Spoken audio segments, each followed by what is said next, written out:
Hello friend. So this is the Redmi power bank.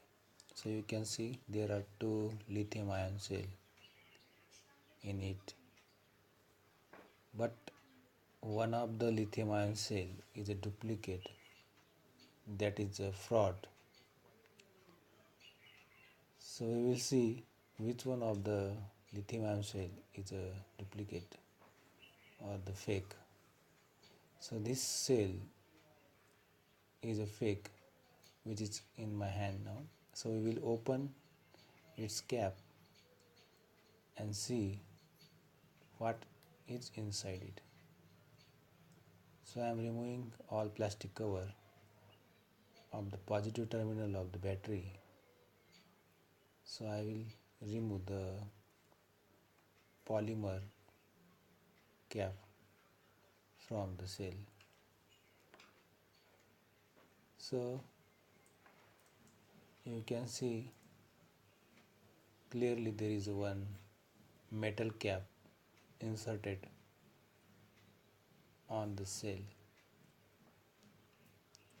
So we will remove that metal cap and see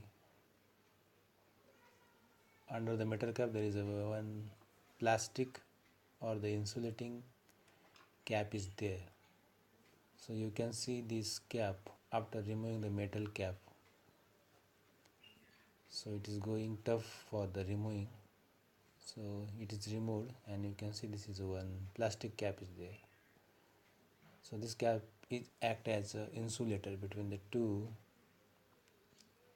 terminal of the battery. So we will remove this plastic cap and we will see what it is. So you can see there is a sand is filled in the battery, the cylinder like a battery. So it is not a battery but it is a cylinder like a material is filled like a sand or any soil. So you can see how the manufacturer are making a fake devices. So you have to alert while purchasing such kind of power bank. Thank you for watching the video.